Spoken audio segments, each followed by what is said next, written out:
প্রিয় দর্শক, আপনারা জানেন, আপনারা অবগত আছেন, সামনে 2026 বিধানসভা ইলেকশন। ইতিমধ্যে সময় খুব নিকটে। ইতিমধ্যেই প্রত্যেকটা রাজনীতি দল 2026-এ ইলেকশনের পাখির চোখ করে প্রত্যেকটা রাজনীতির দলের তরফ থেকে, সংগঠন থেকে তারা পদ্ধতি শুরু করে দিয়েছে। অনেকে মনে করছে 2026-এ বিজেপি নামক যে দলটা আছে ওই দলটা ক্ষমতায় আসতে পারে। আপনারা জানেন, রাজ্যের শাসকে আছে তৃণমূল কংগ্রেস, কিন্তু অনেকে মনে করছে 2026 ইলেকশনে বিরোধী বিজেপি দল তারা ক্ষমতায় আসতে পারে। অনেকে এটা ভাবছে, কিন্তু আদেও কি সম্ভব এ রাজ্যে বিজেপি ক্ষমতায় আসা?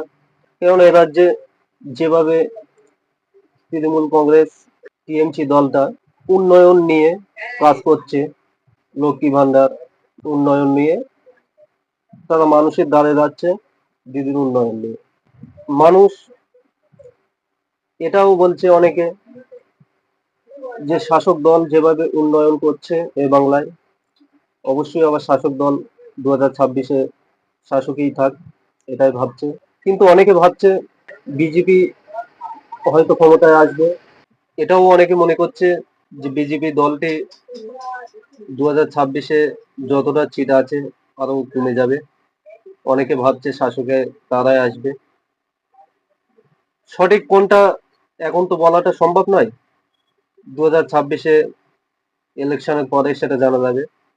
রাজ্য রাজনীতি কিছু মানুষ এটাও ভাবছে সিপিএম কংগ্রেস তারা হয়তো আর নীল থাকবে না, কিছু না কিছু পাবে। রাজ্য রাজনীতিতে যেটা বারবার উঠে আসছে, আইএসএফ নামক যে দলটা আছে 2026-এ এই দলটা একটা ফ্যাক্টর হতে পারে। অনেকে মনে করছে আইএসএফ সত্যি একটা ফ্যাক্টর হবে। আইএসএফ এর একটা মাত্র সিট আছে ভাঙড় বিধানসভায়, এমএলএ নওশাদ সিদ্দিকী, তিনি সেখানে জয় হয়ে আছে। শওকত মোল্লা এটাও হুঁশিয়ারি দিয়েছে যে নওশাদকে যদি হারাতে না পারে রাজনীতি আমি ছেড়ে দেবো।